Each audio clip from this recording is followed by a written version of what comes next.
بسم الله الرحمن الرحيم. الحمد لله رب العالمين والصلاة والسلام على محمد وآله وأصحابه أجمعين. أما بعد فأعوذ بالله.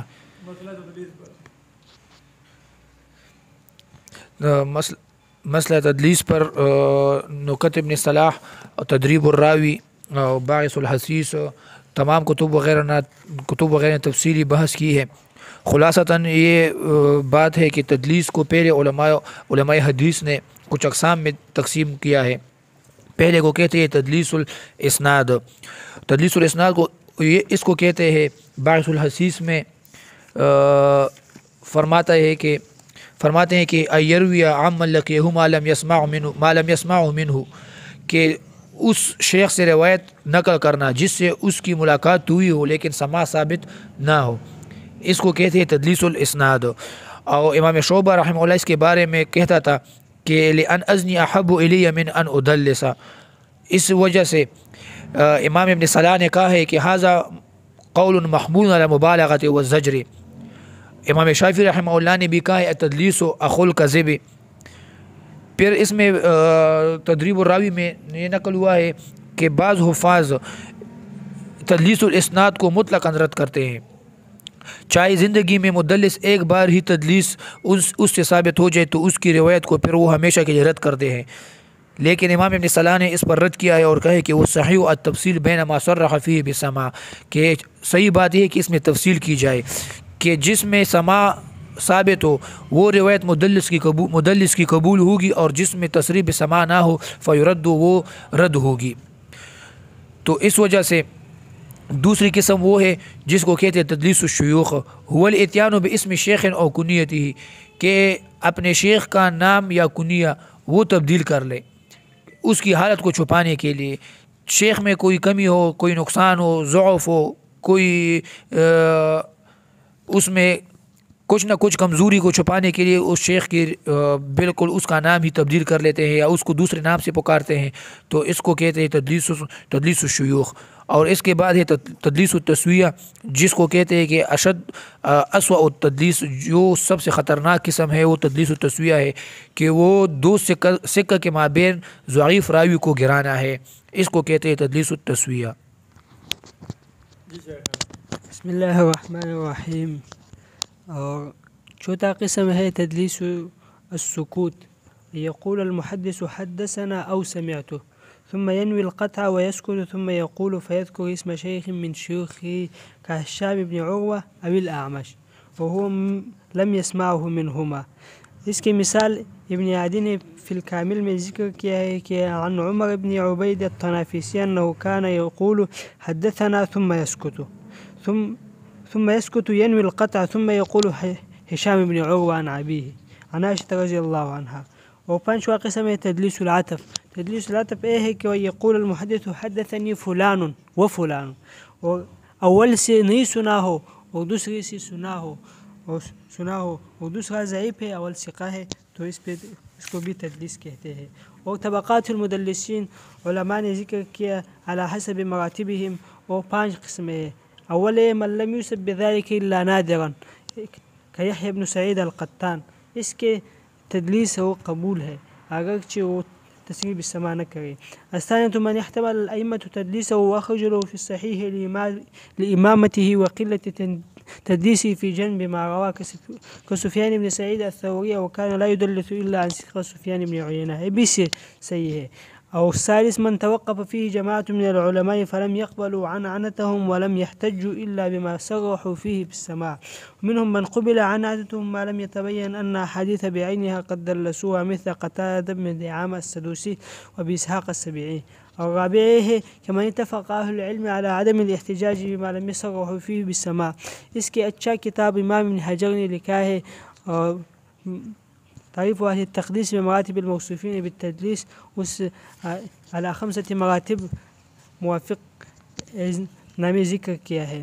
اور ذم العلماء للتدلیس، وہ یہ ہے کہ امام شافعی نے کہا ہے کہ انہو اخو الکذب، اور امام شعبہ نے کہا ہے لأن ازنی احب الی من ان ادلس۔ اور اگر عنعنہ کرے مدلس تو بعض علماء نے کہا ہے کہ یہ مطلقاً رد ہے دون تفریق بین المکثرین منہم و بین المقلین.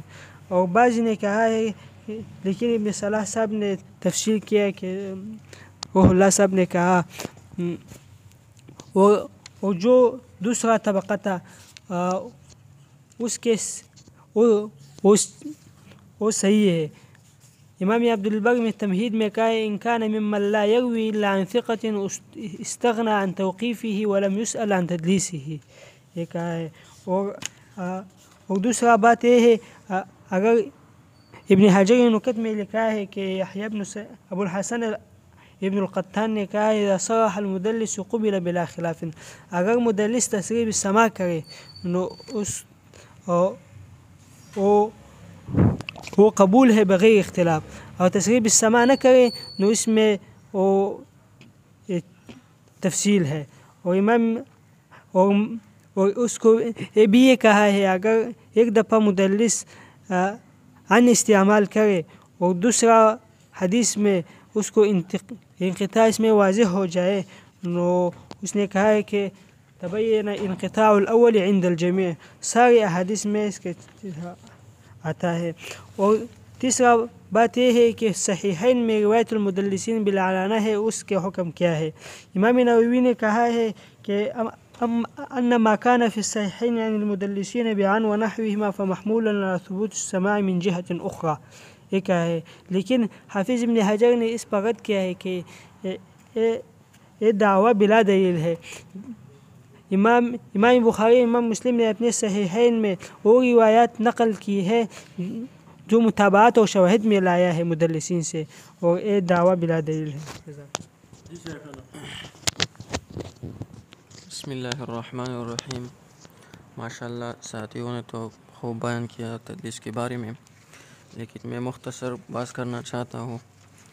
یہ کتاب تقریب علوم الحدیث دکتور یاسر شمالی صاحب کی جو کتاب ہے انہوں نے خوب بیان کی اس کے بارے میں.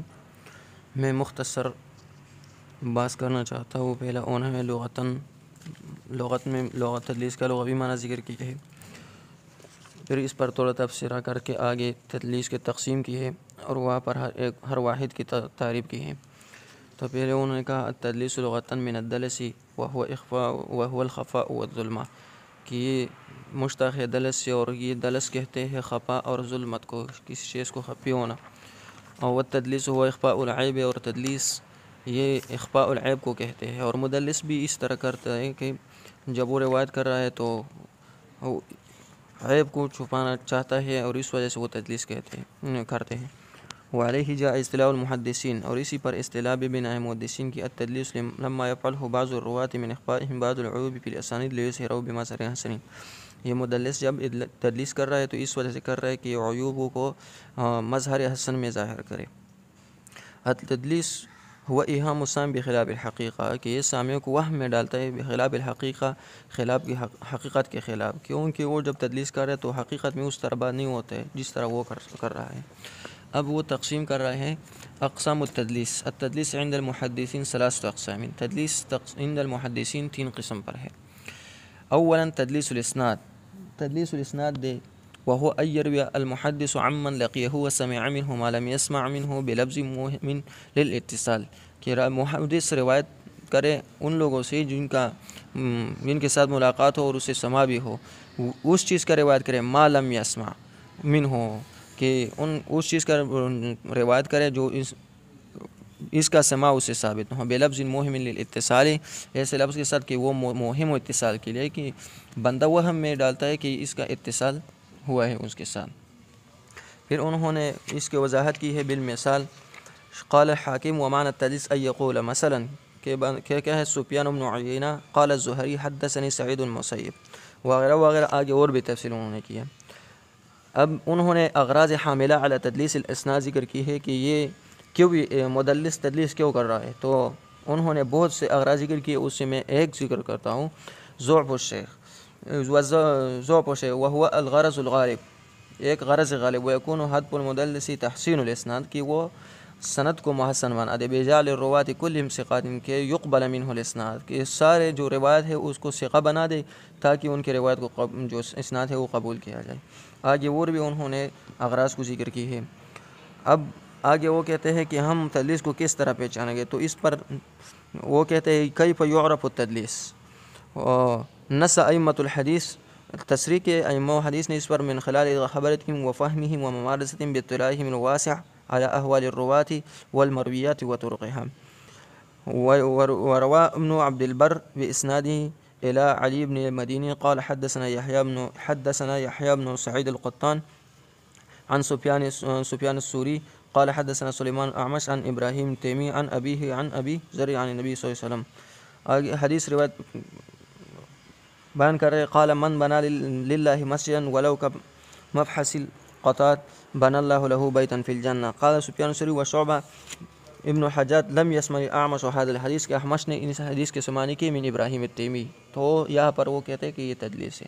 قال ابن عبد البر هذا شهادة عدلين امامين على الاعمش بالتدلیس، یہ امامین عدلین کی شہادت اس پر کہ اعمش نے ابراہیم تیمی سے اس روایت کا سمانے ہی کی ہے. پھر مثال علی حدیث المدلس تدلیس اسناد، انہوں نے اس کو ذکر کیا ہے. پھر ہم حکم بیان کر رہے اس روایت کی جو تدلیس کی حکم کیا ہے، تو ہم اس کو بیان کر رہے ہیں. حکم التدلیس، التدلیس مکروہ جدا ومذموم عند عامۃ العلماء الحدیث، یہ مکروہ ہے بہت اور مذموم ہے، یعنی بہت جو محدثین علماء نے انہوں نے تدلیس کے ذم کو بیان کی ہے. یقول عبداللہ ابن المبارک رضی اللہ عنہ کو کہتے ہیں لأن آخر من السماء احب الی من ان ادلس، کہ کہتے ہیں کہ میں آسمان سے گر جاؤں مجھے یہ محبوب ہے لیکن اس سے کہ میں تدلیس کروں. انہوں نے بھی بہت یعنی اس کے ذم کو بیان کی ہے. اور جو رسالہ ہے جرح و تعدیل ابن بشیر صاحب کی، انہوں نے بھی تدلیس پر بیان کی ہے. انہوں نے تدلیس کی روایت راوی مدلس کے تعریف بھی کی ہے کہ راوی مدلس اس روایت کا نقل کرے کہ اس نے اپنے شیخ سے اس کا سماعہ کیا ہو. اور انہوں نے طبقات المدلسین کا حوالہ بھی دیا ہے کہ ابن حجر رحمہ اللہ کا سرب اسی بات پر مشتمل ہے. اور پھر انہوں نے طبقات کو ذکر کیا کہ طبقات المدلسین کے 5 طبقات ہیں.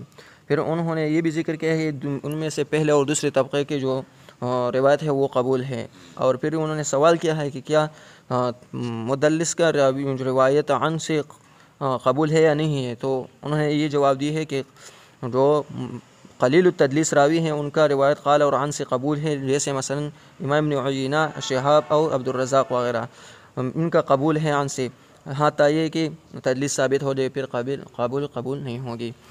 پھر میں ابھی یہ بہت لمبی چوڑی بات ہے، اس پر میں کتابوں کے حوالے دینا چاہتا ہوں اختصار کے ساتھ.